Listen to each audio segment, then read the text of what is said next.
Bonjour à tous et bienvenue dans cette nouvelle vidéo où on va parler de mes 5 recettes sucrées du quotidien préférées.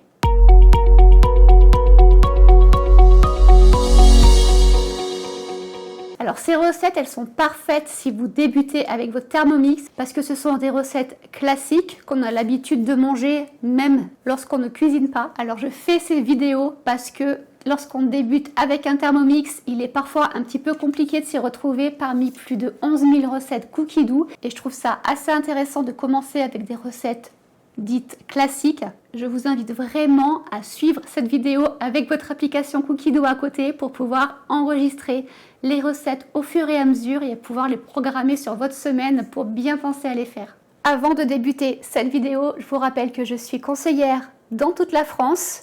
J'interviens à votre domicile si vous le souhaitez pour faire un atelier où c'est vous qui allez cuisiner. Parce que moi je fonctionne comme ça, c'est vous qui cuisinez avec le Thermomix, je vous le prête pendant 1 heure et vous allez réaliser la recette de votre choix. À mon sens, c'est la meilleure façon de savoir si ce produit est fait pour vous ou non. Je fais également des ateliers en visio ou alors on peut simplement procéder à la commande sans tout ça si vous ne le souhaitez pas. Chacun fonctionne comme il en a envie, moi je m'adapte à tout le monde. Bon, trêve de bavardage, on va commencer avec ma première recette préférée sucrée. Je vous avoue que c'était un petit peu compliqué de ne trouver que 5 recettes. Là, je pense au riz au lait par exemple. Le riz au lait, aucune surveillance. Mais ce n'est pas dans ma sélection. Donc, la première recette, c'est la crème eau de saveur. Cette recette, elle a un petit peu une histoire. J'ai perdu le Thermomix de ma grand-mère. Le Thermomix de ma grand-mère qui est là. Et donc, qui sert plutôt d'objet de décoration aujourd'hui, mais je l'adore, je ne m'en séparerai jamais. C'est d'ailleurs elle qui m'a fait découvrir le Thermomix quand j'étais enfant. Et donc la crème eau de saveur, pourquoi ? Parce qu'elle m'en faisait déjà dans ce Thermomix. D'ailleurs, il fonctionne toujours. Si vous ne le savez pas, il n'y a pas d'obsolescence programmée dans les robots Thermomix. Et ça, on apprécie. Mais évidemment, aujourd'hui, je ne m'en sers plus. Regardez ce petit bol, regardez celui-ci. Voilà. Je disais donc, je m'éparpille un petit peu aujourd'hui, la crème eau de saveur, parce qu'il y a évidemment cette idée de l'enfance chez moi, mais vous allez obtenir une crème parfaite. Si vous aimez la crème d'Annette, celle-ci est tellement meilleure, mais c'est évident parce que c'est du fait maison, mais là vraiment, faites-la tout simplement, parce que là on va obtenir une crème à la vanille et une crème au chocolat. Ça, c'est ma recette préférée de tous les temps, celle que j'ai dû faire le plus avec le Thermomix. J'aime trop. On passe à ma deuxième recette préférée et c'est sans plus attendre l'île flottante. Et oui, on peut faire des îles flottantes au Thermomix et elles sont absolument parfaites. Après, pour moi, c'est rien d'extraordinaire parce que je l'ai faite tellement de fois. Ma maman aussi, qui a le Thermomix, me l'a faite tellement de fois. Mais il faut quand même se souvenir que oui, le Thermomix fait également les îles flottantes et elles sont délicieuses. Et maintenant, il chauffe assez pour même faire un caramel absolument parfait pour mettre dessus. Quelques petites amandes effilochées et c'est incroyable. Alors moi, je commence toujours la recette, pas comme dans la recette qui est indiquée, mais par les blancs en neige.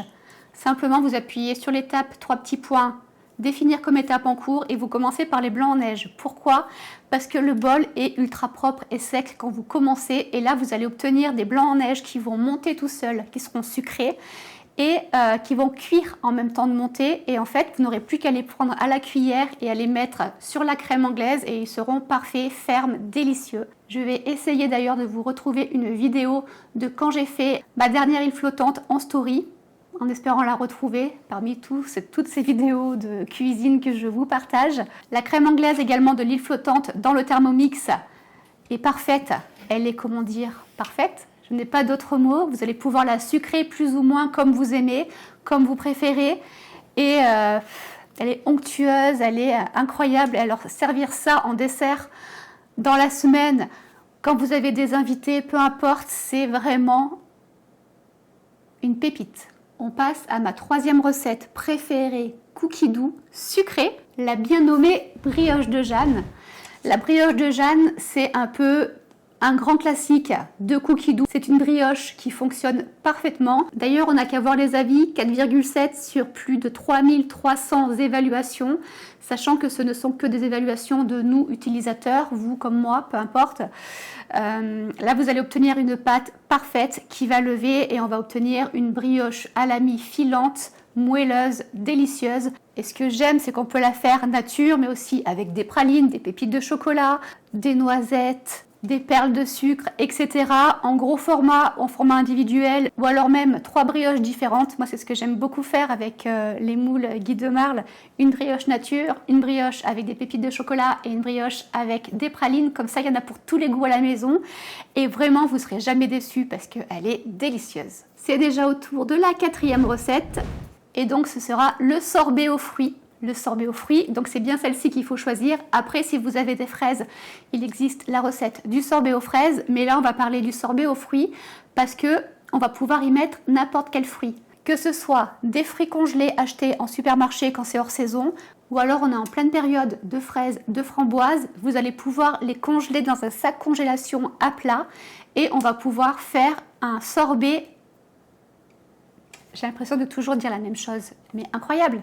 Je ne sais pas si vous avez déjà essayé le sorbet, dites-le moi en commentaire d'ailleurs, comme ça vous verrez que ce que je dis, ce n'est pas exagéré, c'est la réalité. Ça vous fait un sorbet incroyable. C'est un sorbet express, en quelques minutes vous avez un sorbet mousseux, parfait, avec uniquement des fruits, du sucre. Et ça, c'est quand même très appréciable à l'heure d'aujourd'hui où on nous met tout plein de choses inutiles dans les supermarchés, dans les ingrédients. Vous allez même pouvoir mixer des fruits. L'autre jour, j'ai fait ananas, mangue, un délice. Voilà, peu importe. Des bananes en fin de vie, vous les coupez en rondelles, vous les mettez au congélateur. Ça vous fait un sorbet à un prix vraiment dérisoire. Et surtout, vous avez des invités surprises. Hop, vous sortez votre Thermomix. Non, parce qu'il est toujours sur le plan de travail. Vous allumez votre Thermomix, vous mixez tout ça, vous avez un sorbet incroyable, délicieux. Et là, vraiment, personne n'aura jamais goûté ça. Cependant, je tiens à vous dire que ce sorbet n'est pas fait pour être conservé longtemps au congélateur. Parce que comme je vous disais, il n'y a que des fruits et du sucre. Et si on le congèle trop longtemps, il va devenir très très dur. Et ça, c'est pas très agréable. Et je vais terminer ma sélection avec une recette totalement classique. Là, je suis certaine que vous l'avez déjà faite et refaite, mais je ne suis pas certaine que vous en ayez mangé avec ce goût-là. Et oui, c'est le gâteau au yaourt. Pourquoi le gâteau au yaourt? Parce que celui-ci, il est délicieux. Quoi, ça vous suffit pas comme explication? Bon. En fait, le gâteau au yaourt Cookie Dough n'a pas d'huile, c'est du beurre fondu. Parce qu'évidemment, votre robot va faire fondre le beurre et ensuite on va rajouter les autres ingrédients. Et je vous assure que ça change mais totalement le goût. Je ne saurais pas vous expliquer. Il n'y a pas très longtemps, anecdote, il y avait le carnaval de ma fille. Et donc j'avais préparé des gâteaux au yaourt. J'avais vraiment pas le temps. J'ai tout mis dedans. J'ai fait des petits gâteaux individuels au yaourt. Et tout le monde me demandait la recette. Et quand je leur disais, ben, c'est juste un gâteau au yaourt, on me tirait un peu une tête parce que vraiment, il est très très bon. D'ailleurs, je vous invite vraiment à le faire parce que c'est rapide. On a tous les ingrédients à la maison en général. Et surtout, ben, comme toujours, on peut varier tous les goûts en mettant, pourquoi pas, de la confiture, des fruits, des pépites de chocolat, noix de coco, de l'amande. On peut le faire à tous les goûts avec cette base-là et vraiment, vous ne serez pas déçus. Et voilà, on arrive déjà à la fin de cette vidéo. J'espère qu'elle vous aura plu et que ma sélection vous donnera des idées et surtout envie de cuisiner avec votre Thermomix. En tout cas, je suis trop contente de l'avoir tournée. N'hésitez pas à me suivre, à mettre un commentaire, un petit j'aime sur la vidéo. C'est ce qui va pousser YouTube à me mettre en avant parce que je suis une toute petite créatrice. Je vous retrouve très bientôt pour une nouvelle vidéo. Je pense que ce sera la vidéo mes 5 boissons préférées parce que là, le printemps arrive et on a bien envie d'un petit cocktail. Donc voilà, j'espère que ça vous plaira. Dites-moi en commentaire si vous avez d'autres idées. En attendant, je vous remercie et à bientôt. Ciao, ciao!